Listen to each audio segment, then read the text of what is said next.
So like, take love, right? Take love. I've heard it all. I've heard, I've heard so many different variations of issues in a relationship between family, between friends, between romantic partners, between, coworkers. I've heard like every variation of disgruntledness and irreconcilable differences and confusion. And so much of what love, quote unquote, love does. I've noticed that love makes people very stupid. And it makes them stupid because the suggestion in their mind, what they tell themselves is love should make me tolerate this person's toxicity. Love should make me be okay with maintaining a kind of togetherness, a relationship of some kind with this person. Because what love says is, I need to look past that. But that is such nonsense. To me, so now we're straying to the realm of being unreasonable. It's so because you have defined what what the integrity of a good relationship is. When I say relationship, I'm using that term very generically. I'm talking about, again, family, friends, everything. You have defined a relationship as long as somebody intermittently at any given moment kind of gives me attention, they give me good vibes, they give me good energy. As long as they do that, they can, in all other instances or many other instances, be fraudulent, be toxic, be inconsiderate, be utterly profoundly self-absorbed. I see it all the time. I see it all the time where people are content with having the most toxic kind of togetherness with someone, simply because that person is there just at an ornamental level. They're ornaments. I wish that term becomes more popularized and people can see that's what they're doing. People prefer to have ornaments in their life, like just all the aesthetics of someone being in their life, but not at a reasonable level. Someone truly being vulnerable, someone truly being non-judgmental, someone truly engaging in a kind of reciprocity with you. And I will say this, you know what the kicker is with this? Oftentimes when you get down to it, it's a bit of a birds of a feather flock together kind of thing, where although the person I'm being told about is way more toxic than the person I'm interacting with, the person I'm interacting with also has that self-absorption. They also have that materialism. They also have that shallowness. It's just sometimes it's not to the same degree or in the same form as the person that they are bothered by.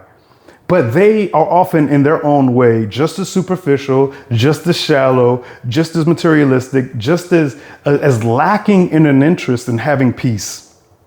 Because when it comes to one of the other aspects that thwarts reasonability is drama, a love for drama, boy. People really underestimate their attraction and their affinity for drama. And I'm not even saying that drama doesn't stimulate. I will say this. I don't ever need to seek drama because life existence is intrinsically dramatic. Even no matter how much peace I have in my life, I'm not going to kid myself and think this peace is going to have an infinite momentum, uninterrupted momentum. Of course, it's going to be interrupted by tragedy. Of course, it's going to be interrupted by nonsense. Of course, it's going to be interrupted by unreasonable people, unreasonable or just unfathomable occurrences. But that's precisely why, at all times, is to the best of my ability. Excuse me. That's why, to the best of my ability, reason has to be at the forefront. That's why, to the best of my ability, reason has to be what's most important. To reason is to put aside, or to not, it's not to stifle your feelings, but it's more to, the way that I look at it is, it's like this, think of a game where, a concentration game, where you are instructed to memorize a sentence. And while you're instructed to memorize a sentence, somebody is within 5 feet of you and they get to go, they get to just be as zany as insane, making nonsensical noises. They're trying to distract you, but you have to memorize the sentence. That's what feelings sometimes are. Feelings sometimes are this background noise of nonsense while you have the ability to focus on one objective. Because there's something simultaneous happening that's distracting you, that you have elevated to have unconditional meaning. That's the issue, by the way. Man, I'm sorry, I'm thinking this stuff out as I talk about it. People give emotion unconditional meaning. That's the problem. People give their feelings unconditional meaning. Goodness gracious, I never worded it like that with my own self, but that is exactly what it is. I'm gonna say one more time. People give their feelings and their emotions unconditional meaning. But what I mean by that is no matter what, my feelings are accurate. Just because you feel it doesn't necessarily mean it's accurate. It could be accurate, but it doesn't necessarily. You know why? Because we are faulty creatures. And this is too much nuance and too much energy. And what I'm often met with is this sort of, oh, you just want to be emotionless, or oh man, you just like feelings of it. It's like, hey, look, I think this is a part of maturing and growing wiser, basically. Like listen, again, I would say, there goes those wonderful little things called feelings. It's not so, of course, I mean, I think to be reasonable is to admit, of course, our feelings aren't always accurate. There's so many examples in anyone's life. It's just we do this confirmation bias thing, where because we only are looking at the times when we were right, and we're never looking at the times when we're wrong or we're inaccurate, and that doesn't sit with us. And like so often, we immediately want to feel that rush of righteousness. And the thing is, what that's preventing more nuanced conversation. That's preventing conversation from happening where we're really delving into each other's psyches, and we're being patient, and we're looking at all the variables. And it's just, that's just, it sounds like a pipe dream as I articulate it. But it doesn't have to be. All it would need, because everyone is so susceptible to zeitgeist these days. All it would take is a movement, a concern, a collective care for what I'm talking about. Is it unlikely? Yes, but that's why I'm about to sneeze. 1 second. Whew. But that's why it would take you or I to care more about our sense of stability and our sense of clarity as individuals, independent of what's going on in the world, before we're concerned about a movement with regards to the world itself. Because, I get I'll be totally honest with you. What I see, what people care about, and what I see that what's the concern is nonsense.